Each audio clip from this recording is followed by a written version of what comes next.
Bem, pessoal, agora nós faremos a correção da atividade da página 242. Ainda ficaram faltando alguns assuntos para serem abordados.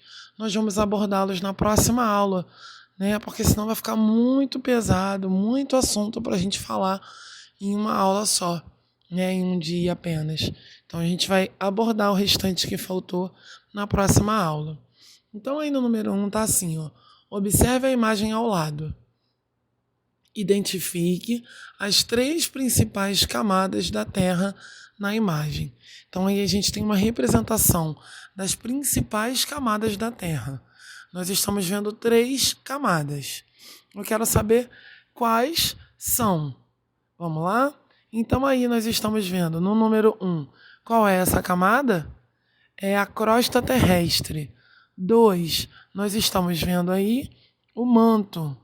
E o 3, embora esteja pegando duas camadinhas aí, a gente sabe que é o núcleo. Por que está pegando duas? Porque nós sabemos que tem um núcleo interno e um núcleo externo, ok? Então vamos lá. Na letra B, identifique a camada da Terra que se refere cada uma das informações abaixo. Para isso, insira o número correspondente a cada uma delas. Então aqui no número 2, tem 3 quadradinhos aí para a gente colocar o número de acordo com as camadas, certo? Então olha só, camada mais superficial do planeta, formada por uma porção continental e uma porção oceânica. É onde vivem os seres vivos. Bem, essa aí já está dando a resposta para a gente, né? A mais superficial do planeta e onde vivem os seres vivos. Qual será o nome? Crosta terrestre. Então nós vamos colocar o número 1. Aí no segundo quadradinho nós temos aí camada em que a alta pressão resulta na solidificação do ferro e do níquel, apesar da temperatura elevada. Então aí, qual seria a camada? Núcleo ou manto? Seria núcleo, então vai colocar o número 3. E aí, a última, camada onde ocorrem as correntes de convecção que movimentam o magma. Seria o quê? O manto, muito bem. Tenho certeza que você está acertando. Então a ordem ficou 1, 3 e 2, ok? Número 2. Pedro leu a manchete abaixo em um jornal. Tremor de terra é sentido em São João de Meriti, Rio de Janeiro, após terremoto na Bolívia. Então vamos entender o que está dizendo essa manchete. É só um pedacinho, né? Então, está dizendo aqui que um tremor de terra foi sentido aqui no Rio. Mas o terremoto teve origem aonde? Na Bolívia. Então vamos ver aí o que está pedindo. Após ler a manchete, Pedro foi contar à sua amiga, Tatiana, sobre a notícia que ele tinha acabado de ler. Veja abaixo o que ele disse a ela. Tatiana, você sabia que um terremoto na Bolívia foi capaz de causar um terremoto no Brasil? Com o epicentro no Rio de Janeiro? A interpretação feita por Pedro está correta? Justifique a sua resposta pessoal. Olha como que ele falou, como que ele passou a notícia. Ele disse que o terremoto na Bolívia causou um outro terremoto no Brasil e que o epicentro foi no Rio de Janeiro. Tá certo isso que ele falou? Não, né? De jeito nenhum. Então, essa afirmação de Pedro está errada. Por quê?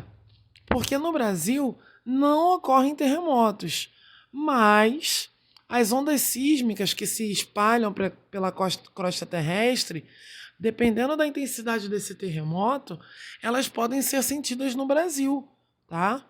Então, podem ser sentidas em áreas que são mais afastadas do epicentro, como ocorreu aqui no Brasil. E aí, né, como isso pode ser sentido em áreas afastadas do epicentro, foi o que aconteceu aqui no Rio de Janeiro. Então, os tremores que a gente sente aqui no Brasil são resultados da propagação das ondas sísmicas que se originaram então na Bolívia, tá? Não é que tenha o tremor lá da Bolívia, não tem nada a ver com o que o Pedro falou. Não é o terremoto de lá que gerou outro terremoto aqui, não. tá bom? Número 3. Observe o mapa abaixo, que representa a localização dos principais vulcões ativos na Terra.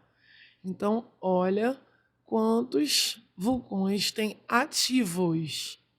Ativos que eu estou falando, eu não estou falando de vulcões adormecidos. Agora, compare o mapa acima com o da localização das placas tectônicas, apresentado na página 232. Então, você vai ter que olhar lá na página 232. Letra A. O que você pode dizer a respeito da localização desses vulcões? O que a gente consegue comparar quando a gente olha para os dois mapas?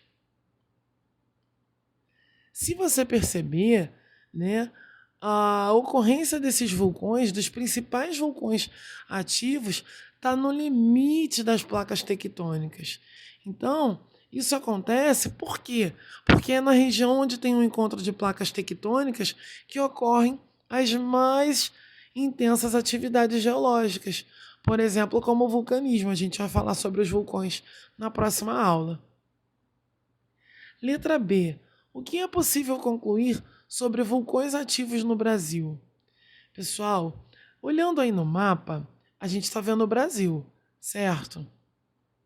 E aí, quando você olha aí esses principais vulcões nessa figura aí do livro de vocês, será que dá para a gente dizer que tem alguma atividade vulcânica no Brasil? O que você acha?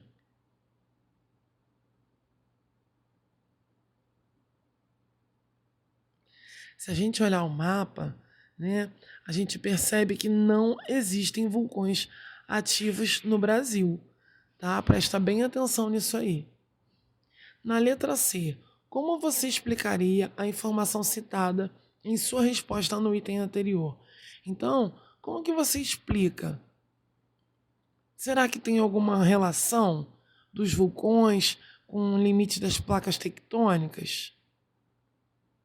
Então, pessoal, para a gente conseguir fazer essa questão, né? Mesmo que a gente não tenha falado de vulcões, mas a gente pode pensar a respeito do assunto, né? A gente sabe que não existem vulcões ativos no Brasil, né? Porque o Brasil ele está afastado do limite das placas tectônicas. Então, vai ser muito difícil acontecer uma atividade geológica aqui desse tipo. Se ele está afastado, né? Deu para entender? Então, como não tem vulcões ativos no Brasil, não vai ter esse problema aqui, graças a Deus. Então, número 4. O movimento de placas tectônicas é constante e ainda ocorre nos dias atuais. O que você pode dizer a respeito da atual organização dos continentes na superfície da Terra? Ela é a mesma ao longo do tempo ou vai se alterar? Então aí eu já quero que você comece a pensar nessa organização dessas placas tectônicas, porque a gente vai conversar sobre isso na próxima aula, tá? Então será que essas placas já estavam assim? Eu quero que você pense para que a gente possa conversar na próxima aula, tá bom? Então, ó, aqui eu fiz a correção de maneira oral. Você vai colocar a resposta no seu livro. Caso você tenha dúvida, pode me chamar, tá bom? Um abraço, bom dia.